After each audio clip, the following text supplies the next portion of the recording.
నిన్నటి సభలో పవన్ కళ్యాణ్ చేసిన వ్యాఖ్యలపై మంత్రులు వైఎస్ఆర్సీపీ నేతలు ఫైర్ అయ్యారు. కాపులను పవన్ నిండా ముంచాడని ధ్వజమెత్తారు.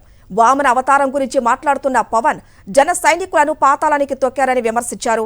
పవన్ పై ఎవరు ఎలా పంచులు విసిరారో ఇప్పుడు చూద్దాం.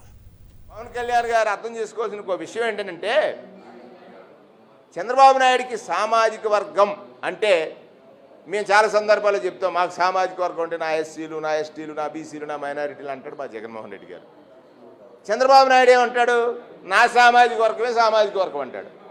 అందుకే కదా ఆయన సామాజిక వర్గానికి ఇచ్చుకున్నాడు. నీ సామాజిక వర్గానికి కసక్, నీ సామాజిక వర్గాన్ని నిన్ను నమ్మొచ్చినోడు కసక్ అయిపోయాడు.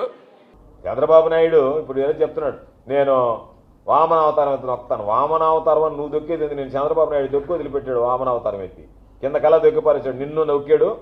నువ్వు ఆ వామన అవతారం నువ్వు ఎత్తి, చంద్రబాబు నాయుడు వామన అవతారం ఎత్తి నిన్ను కిందకు దొక్కితే పాతాళ లోకానికి, నువ్వు వామన అవతారం ఎత్తి నీ కార్యకర్తని నిన్ను నమ్ముకున్నటువంటి నాయకులు వాళ్ళని పాతాళానికి దొక్కిపెట్టావు. ఇది మీరు చేసినటువంటి పని. ఏంటంటే ఆయన వామన అవతారం ఎత్తాడు, నువ్వు వామన అవతారం ఎత్తాడు. ఆయన నిన్ను దొక్కాడు, నువ్వు కార్యకర్తల నాయకులను దొక్కావు. గతంలో 2019లో కూడా అంటే పవన్ కళ్యాణ్ గారికి మెమరీ పవర్ తక్కువ తెలియదు, లేకపోతే అలా నటిస్తాడో తెలియదు నాకు. గతంలో ఏం చెప్పాడండి, జగన్మోహన్ రెడ్డి గారిని నేను ముఖ్యమంత్రి స్థానంలో నేను కూర్చోబెట్టను, ఇది నా శాసనం అన్నాడు. ఆ శాసనం అన్న వ్యక్తిని శాసనసభ గేటు తాకండి చేశాడు జగన్మోహన్ రెడ్డి గారు.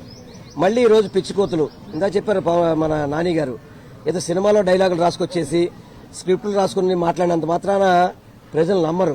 అతను చాలా పిచ్చి పిచ్చిగా మాట్లాడాడు. నిజంగా కూడా ప్రజలు అతనికి ఇప్పుడు 24 సీట్లు తీసుకున్నాడు చంద్రబాబు దగ్గర, ముష్టి 24 సీట్లు. నేను పెద్ద గొప్పవాడిని, చించుతా, పొడుస్తా, అది చేస్తా, ఇది చేస్తా, వైసీపీ నాయకులు అంటున్నాడు. నువ్వు 2 చోట్ల నుంచున్నావు, గెలిచావా? ఈయన తన గురించి తను ఎక్కువగా ఊహించుకుంటున్నాడు పవన్ కళ్యాణ్ గారు. సో ఆయన వాస్తవంలోకి రావాలి. ఆంధ్రప్రదేశ్లో పరిస్థితులు వాళ్ళకి తెలియదు, ఎందుకంటే వాళ్ళు హైదరాబాద్లో ఉంటారు. అప్పుడప్పుడు ప్రత్యేక విమానాల్లో వచ్చి మళ్ళీ ప్రత్యేక విమానాల్లో వెళ్ళిపోతూ ఉంటారు వెనక్కి.